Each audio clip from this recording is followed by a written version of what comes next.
You might remember that I've been having issues with my car overheating for what seems like ages, and today I'm going to do something about it.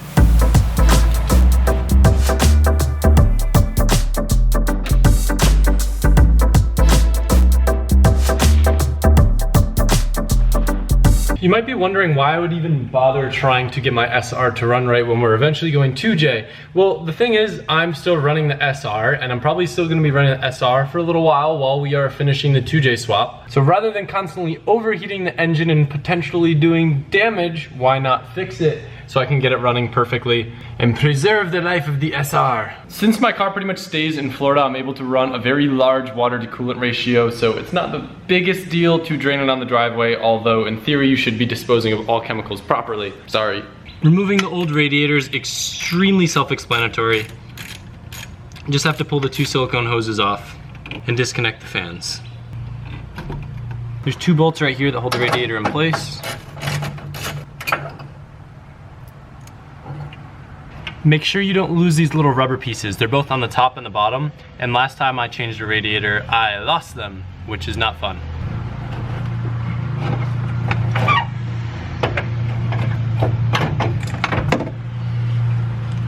Today I'm going to be installing a Mishimoto X Line 3-row radiator and their fan shroud kit.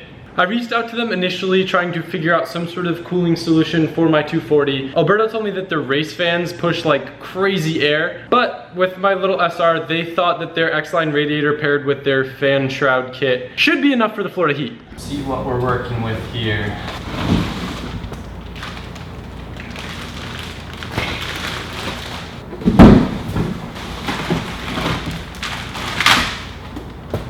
So it looks like the fans already come assembled onto the shroud, which is nice. They've already got connectors on them, but I think I'm going to have to change them because the ones that I have on the car right now are different. Radiator is super light. So we've got the radiator, the fans assembled on the shroud, some weather stripping that'll go between the fans and the radiator, and then the hardware to attach the shroud to the radiator. If you don't understand how a radiator works, it is super, super simple. Coolant from the engine flows from one side to the other, and all of these little fins increase surface area so the heat can disperse. When you're driving and you have airflow, that's good because it cools those fins. But when you come to a stop, that's when you might hear your fans kick on because there's no airflow and it needs to keep it cool. But with drifting, you're going sideways, so there usually isn't that good of airflow to the front end of the car. So having a good radiator and fans is super important. The fans just attach to the back of the radiator, and when they go on, they pull air through it, keeping it cool. I was warned to check the plug before I put it in because they come hand tight, which is an easy thing to miss. So I'm gonna tighten that up real quick before I forget. Old versus the new. I believe my old radiator was a 2-row, this one's a 3-row. Quite honestly, I really don't know anything about the lifespan that old radiator has had because it was on the car when I got it. It's an old ISIS radiator and it's done the trick, but now that I'm pushing more power out of my car and I'm like sitting at redline the whole time, my temps will creep up to like 220, 230 if I run 2 laps in a row. It sucks having to go on cool downs all the time, so I'm hoping that the new radiator will cool it down. It's also very easy to forget these little rubber grommets that are on the bottom of the radiator as well. You gotta take these off and switch them to the new radiator. Not to mention, it's also 100 times prettier than this old hunk of junk. Shiny? Not shiny. Luckily, I have some nice connectors laying around to match the ones that are in the car. So I get to take these ones off, strip the wire, the connectors on, crimp, test to make sure they don't fly away, and then heat shrink them on. I should really be using a heat gun, I just don't feel like pulling mine out of the drawer right now. This just makes it so the connector can't really pull off the cables easily when it's snug up on the wire. It's always nice to clean your engine bay when you have your radiator out because there's obviously way less stuff in the way. God, my intercooler is disgusting. That's definitely next to my list. Time to drop her in.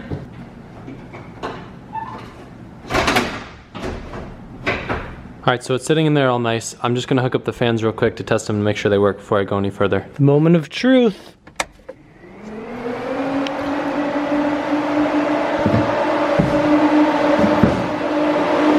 We have airflow! Now you just want to zip tie these wires to like the fans, just that way they don't really, you know, hit anything important. I could be wrong, but I think it has something to do with the fact that my car's been in a front end accident before. If you notice, the radiator like sits a little bit crooked. Nothing ever seems to line up right on the front of my car, but the good thing is the frame's not bent. Solid. Put the silicone hose back in. There isn't a ton of pressure, so I know you don't want to over tighten these. Please don't make fun of my puny funnel. That's all that I have. Time to fill her up.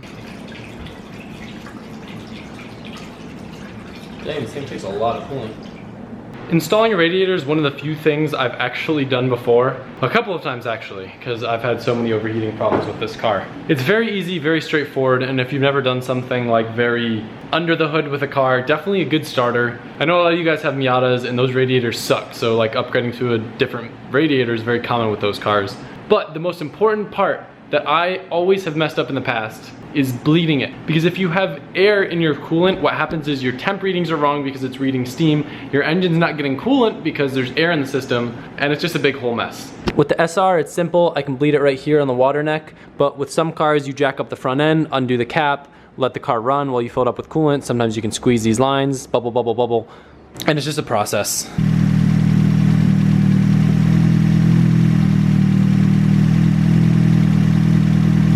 All done. Also important to top off your overflow because when it cools down, it'll suck some of the fluid in from there. I made a mess. I gotta clean up, I gotta pack my car because I'm going to drive at an event tonight, but it's like a family day tomorrow with Nicole and her family, so I'm not gonna film, so I'm gonna split that into 2 different videos. I hope you guys like my little install. Simple, but a lot of fun. Let me know if there's any way that you could want me to change the style or format of this video because I'm gonna be installing bash bars, a new body kit, and possibly even some other little things this week. Came back hyped and motivated from that Texas trip trying to get my 240 dialed in. And for all you people who are gonna ask, what's happening with the 2J? Why are you putting the 2J in? We are waiting on parts. There's no point working on the 2J when we don't have the parts that we need to work on the 2J. Race car life. Thank you guys, and I will see you tomorrow.